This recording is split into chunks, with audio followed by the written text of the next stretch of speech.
Hi guys, welcome to Bhanu's window. ఈరోజు మనం పోలేలు ఎలా చేసుకుందామో చూద్దాం. ఫస్ట్ మనము ఒక బౌల్ తీసుకొని అందులో ఒక 1 కప్ ఆఫ్ మైదా పిండి తీసుకుందాం. ఇందులో ఒక హాఫ్ స్పూన్ సాల్ట్ వేసుకోవాలి.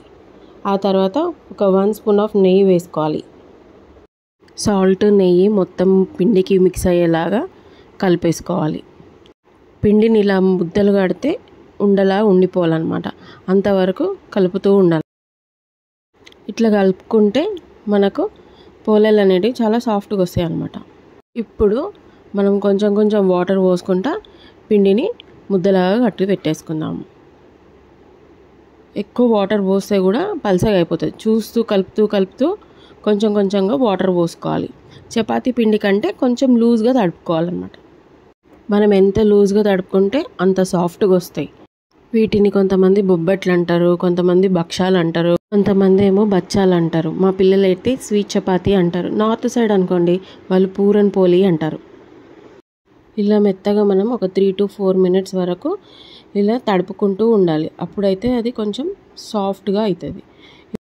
మొత్తం ఇలా తడుపుకున్న తర్వాత ఒక టీ స్పూన్ నెయ్యి వేసేసుకొని మొత్తం పిండికి అంతా మిక్స్ అయ్యేటట్టు తడిపి పెట్టేసుకుందాము. ఒక్కసారి ఇట్లా మొత్తం పిండికి మొత్తం అంటుకునేలాగా మిక్స్ చేసేసి సైడ్కి పెట్టేసుకుంటే ఒక 2 hours మనం రెస్ట్ చేయాలి. ఇప్పుడు ఒక బౌల్లో 1 cup ఆఫ్ శనగపప్పు తీసుకుందాం. దీన్ని మంచిగా వాష్ చేసేసి ఒకసారి వాష్ చేసేసి ఇంకో బౌల్లోకి ట్రాన్స్ఫర్ చేసుకొని ఇందులో 2 cups ఆఫ్ వాటర్ పోద్దాం. 1 cup ఆఫ్ శనగపిండికి 2 cups ఆఫ్ వాటర్ పోసేసి నానబెట్టాలి. ఇది కూడా ఒక 2 hours నానితే సరిపోతుంది. 2 hours తర్వాత ఇది చూడండి ఇలా అవుతుంది అన్నమాట. ఇప్పుడు దీన్ని ఒక ప్రెషర్ కుక్కర్ తీసుకొని అందులో ఆ నీళ్ళతో సహా వేసేసుకొని ఒక 2 to 3 విజిల్స్ పెడితే సరిపోతుంది. ప్రెషర్ అంతా వెళ్ళిపోయినాక కుక్కర్ ఓపెన్ చేసి చూస్తే ఇట్లా పప్పు మొత్తం మెత్తగా ఉడికిపోతుంది. ఇట్లా పట్టుకుంటే స్మాష్ అయిపోవాలన్నమాట పప్పు అనేది. అప్పుడు మొత్తం మెత్తగా ఉడికినట్టు. ఇప్పుడు మనం స్ట్రెయిన్ చేసుకుందాం. పప్పులో వాటర్ ఏం లేకుండా స్ట్రెయిన్ చేసుకుందాం. ఇప్పుడు స్ట్రెయిన్ చేసుకున్నాక ఈ వాటర్ ఉంటుంది కదా, ఇది పప్పు కట్టులాగా తర్వాత మనం ఏదైనా పప్పు చేసుకున్నా కానీ దీనికి తాలింపు వేసుకొని కూడా పప్పు కట్టి చేసుకోవచ్చు. ఇప్పుడు మనం బెల్లం తీసుకొని చిన్న చిన్నగా కట్ చేసుకొని పెట్టుకుందాం. దీన్ని పాకం బెల్లం అంటారండి. పాకం బెల్లం తీసుకుంటే మనకి చాలా స్వీట్ ఉంటుంది అండ్ జిగురుగా కూడా వస్తుంది అన్నమాట. అందుకని మనము పాకం బెల్లం తీసుకుంటే బెటర్. నార్మల్ బెల్లం కూడా తీసుకోవచ్చు. ఇట్లా చిన్న చిన్న కట్ చేసుకొని పెట్టుకుంటే సరిపోతుంది. ఇప్పుడు మిక్సీ జార్లో మనం ఉడకబెట్టుకున్న పప్పు ఉంది కదా, అది చల్లగా అయిన తర్వాత ఇందులో వేసుకొని ఒక 2-3 times పల్స్ చేసుకుంటే సరిపోతుంది. ఆ తర్వాత దేంట్లో అయితే కాగబెడదాం అనుకుంటున్నామో ఆ కడాయి తీసుకొని మిక్సీకి వేసుకున్న పప్పు అందులో వేసేసుకొని స్టవ్ ఆన్ చేసి అది మ్యాష్ చేసుకుంటూ కలుపుతూ ఉండాలన్నమాట. ఇప్పుడు తురిమిన బెల్లం కూడా కప్పు వేసుకోవాలి. 1 cup పప్పుకి 1 cup బెల్లం అన్నమాట. అవి 2 సేమ్ రేషియోస్ ఉండాలి. వేసుకొని మొత్తం మ్యాష్ అయ్యేలాగా కలుపుతూ ఉండాలి. స్టవ్ స్టార్టింగ్లో హైలో పెట్టుకొని ఒక 2 minutes అయిన తర్వాత మనం సిమ్లో పెట్టేసుకుంటే సరిపోతుంది. స్టార్టింగ్ ఇట్లా గట్టిగా ఉంటుంది. ఆ తర్వాత కలుపుతూ ఉంటే ఇట్లా వాటరీ టెక్స్చర్ అవుతూ ఉంటుంది. కానీ కలుపుతూనే ఉండాలి. అస్సలు అడగంటకుండా కలుపుతూ ఉండాలి. ఇలా మ్యాష్ చేస్తూ కలుపుతూ ఉంటే ఏంటంటే చిన్న చిన్న పప్పు దినుసులు ఉన్నా కానీ అవి మొత్తం కూడా మ్యాష్ అయిపోతూ ఉంటాయి అన్నమాట. అస్సలు అడగంటనివ్వకండి, కలుపుతూనే ఉండండి. ఈ స్టఫింగ్ కొంచెం పలసగా ఉన్నా కానీ మనకు పోలేలు చేయడానికి సరిగా రావన్నమాట. అందుకని మనము గట్టిగా చేసుకుంటూ ఉండాలి, కలుపుతూ ఉండాలి. ఈ టైంలో మనము 2 tablespoons ఆఫ్ నెయ్యి వేసుకుందాం. సో దట్ ప్యాన్కి ఈ పూర్ణం అనేది అంటుకోకుండా దానికి ప్యాన్ నుంచి రిలీజ్ అవుతూ ఉంటుంది. కలుపుతూ ఉండాలి. అస్సలు అడగంటనివ్వకండి, కలుపుతూనే ఉండండి. ఇలా కలుపుతూ ఉన్నప్పుడు కలర్ కూడా చేంజ్ అవుతుంది. చూసారు కదా, కలర్ చేంజ్ అయింది. ఇప్పుడు ఒక 1 స్పూన్ ఇలాచీ పౌడర్ వేసుకొని కలుపుకుందాం. ఇలాచీ పొడి వేసిన తర్వాత స్మెల్ సూపర్ వస్తుంది. ఇలా కలుపుతూనే ఉండాలి. గట్టిగా అయ్యేంత వరకు కలుపుతూ ఉండాలి. అడగంటకుండా కలుపుతూ ఉండాలి. మనం నెయ్యి వేసుకున్నాం కాబట్టి ప్యాన్కి అడగంటదు.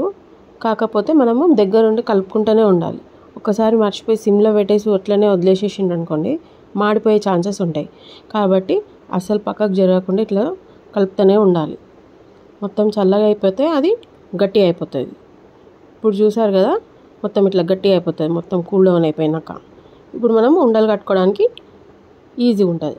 అట్లా ఉండలు కట్టుకొని ఒకటి తర్వాత ఒకటి పెట్టేసుకున్నాం అనుకో, మనం చేసుకునేటప్పుడు ఈజీ అయిపోతుంది. ఇలా అన్నీ ఎన్ని కావాలంటే అన్నీ ఉండలు చేసి పెట్టేసుకోవాలి. ఇప్పుడు మన పిండి కూడా మెత్తగా అయిపోయింది. ఒక 2 hours అయింది కాబట్టి మొత్తం మెత్తగా అయిపోయింది. దీన్ని ఇప్పుడు మనం పోలేలు చేసుకోవడానికి సెట్ చేసుకుందాం. మనం ఏ సైజు అయితే పూర్ణం ఉండలు తీసుకున్నామో సేమ్ సైజు పిండి ముద్ద కూడా తీసుకోవాలన్నమాట. 2 ఈక్వల్గా ఉండాలి. ఇప్పుడు పోలేలు ఒత్తుకోవడానికి ఒక బటర్ పేపర్ తీసుకొని నెయ్యి మొత్తం స్ప్రెడ్ చేసుకుందాం.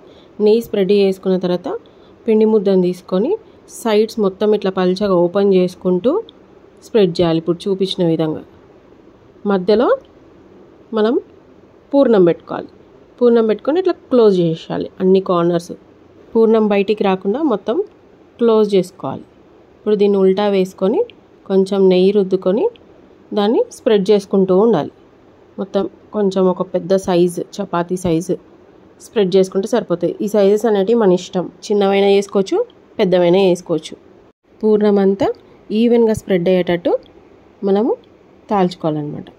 ఇట్లా ఒత్తుకుంటే సరిపోతుంది. ఇప్పుడు పొయ్యి మీద ప్యాన్ పెట్టుకొని ఆ బటర్ పేపర్ పైన ఉన్న చపాతీని ఇట్లా ఉల్టా వేసి నేను చూపించినట్టు ఇట్లా దాని చపాతీని కిందికి అంటబెట్టేసి బటర్ పేపర్ని తీసేస్తే సరిపోతుంది. స్టవ్ హైలో పెట్టుకొని ఒక పక్క ఇలా కాల్చుకుందాం. ఆ తర్వాత దీనిపైన మనం నెయ్యి స్ప్రెడ్ చేసుకుందాం. నెయ్యి మొత్తం స్ప్రెడ్ చేసుకున్న తర్వాత దాన్ని నెక్స్ట్ వైపు కూడా అట్లనే కాల్చుకోవాలి. ఇప్పుడు స్టవ్ చిన్నగా చేసుకొని 2 sides నెయ్యి వేసుకుంటూ కాల్చుకుంటే సరిపోతుంది. కొంతమందికి నెయ్యి ఇష్టం ఉండదు, వాళ్ళు ఆయిల్ కూడా వేసుకొని కాల్చుకోవచ్చు. 2 పక్కల కూడా మనకి మంచిగా కలర్ వచ్చే వరకు కాల్చుకుంటే మన పోలేలు రెడీ అయిపోతాయి. చూసారు కదా, ఈ కలర్ వస్తే సరిపోతుంది. ఇప్పుడు దీన్ని తీసేసుకుందాం ఒక ప్లేట్లోకి. ఇలా అన్నీ ఒకదాని తర్వాత ఒకటి చేసుకొని పెట్టేసుకోవాలి. అంతే అండి, సాఫ్ట్గా ఉండే పోలేలు మన ఉగాదికి రెడీ అయిపోయాయి. చూసారా ఎంత సాఫ్ట్ అయినాయో. ఇలా చేసుకుంటే ఒక 2 days వరకు కూడా ఖరాబ్ కాకుండా ఉంటాయి. వీటిని వేడి వేడి నెయ్యి వేసి సర్వ్ చేస్తే చాలా చాలా టేస్టీ అయిన పోలేలు ready. Thank you for watching. ఇలాంటి వీడియోస్ కోసం please subscribe Bhanu's Vindu. Thank you.